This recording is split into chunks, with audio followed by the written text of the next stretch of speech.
से केकरो बेटी चाची आवत रही केकरो बेटीए ना जे रवा के पुतो हो हैं वो आवेली ना तो सोचेली कि मातारी के स्वभाव ऐसा सास मिल जाओ, बाबूजी के स्वभाव ऐसा ससुर मिल जाओ, बहन के स्वभाव ऐसा ननद मिल जाओ, गोतनी मिल जाओ, अब भाई के स्वभाव नियर बबुआ देवर मिल जाओ। तब पतो हो बसावे के लिए चाची एगो आंख बंद करे के होई, एगो कान के बंद करे के होई, अनहरी बहिरी बनेला हो। कारण का आंख से देखा तनी बाकी अनदेख करे के होई, कान से सुने तनी बाकी अनसुना करे के होई। झगड़ा के मुख्य कारण बताओ तनी। मान के चले कि पतो से एक दिन दाल में तनी नीमक ज्यादा रखा गई, चीनी तो ओकरा के सराही बेटा आज इतना सुंदर दाल बना है, इतना बढ़िया दाल बना है, ओकरो लगी ना कि जायदा माई से भी बढ़िया सुबह सास के इतना कह के तब कही कि बेटा दाल तो इतना सुंदर आज बना है कि मन करता है कि 2 कटोरा बिना भाते के पी ली। तो निशा नीमक ज्यादा हो गया ये तरह कहे ना तब लगी ज्यादा माई। एक आध गो सास ऐसा हो कैसन तने नीमक ज्यादा हो गई होने से आंख लाल करके इहे मैं सिखा के भेजलो हो, इहे बोल के लो हो, इहे सीख के लो हो।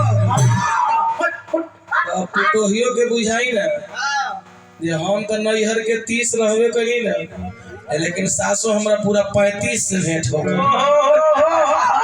जीवन में कहियो पटरे ना जमी। आ जौना परिवार में अगर सुमति ना हो तो उ परिवार में लक्ष्मी ना। जहाँ सुमति तहाँ संपत्ति नाना, जहाँ कुमति तहाँ विपद। जौना समाज में जौना परिवार में सुमति है, सास पुतोह में मेल हो, देखी तो घर के रौनक। और जौना घर में पुतोह पश्चिम में सास दक्षिण में, कोनो से कोनो के पटरिए ना जमल। त ई बात के याद से अगर रहुआ काहे के रहुओ के हो के बेटी है, और घर में जो ना पुतोह आइल बा ओहो के करो बेटी है। पुतोह के भी कर्तव्य बनेला कि अपना सास के एगो मतारी के दर्जा देवे के चाहिए। अखन निमन परिवार सजी जे फिर हमरे लगे शब्द ना है कि जो शब्द से हम वर्णन करी। आई हमरा विकास कुमार लाइटों तो इतना बढ़िया लगौले बने महाराज जी। विकास कुमार जी की तरफ से यज्ञकर्ता महोदय जी 51 रुपये भेजनी है। विकास बाबू के स्वस्थ परिवार पर महादेव जी के कृपा बनल है, भोला बाबा दया दृष्टि बनल रही। जय हो। अब तनी दुर्गा मैया के एगो भोजन गा ले जाओ। एक बाद आज मंच के जो श्रृंगार है उनका के बुला के भगवान के हमनी के विवाह गावल जाई बबुआ।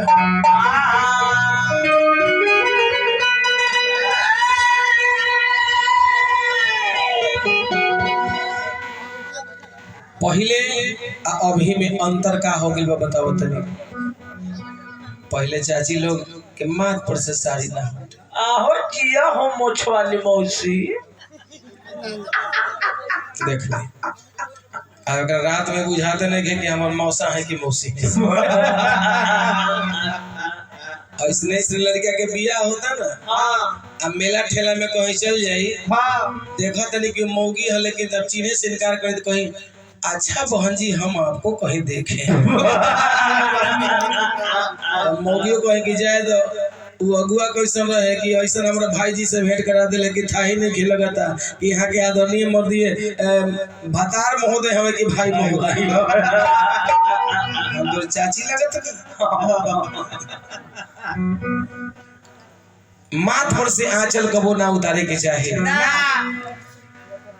अब पहले अब तो मान के चले कि ट्रैक्टर चलता ना, तो पहले खेत में हर लोग जोतत रहे। आ देखत रहे कि 12 बजे जेठ के दोपहरिया में एगो थाली में खाना, 1 लोटा पानी ले ले बनी, आ जाके खेत के किछार पर बैठ गनी आरी पर। हाँ कहते कि स्वामी जी आई ना तल खा ले जा।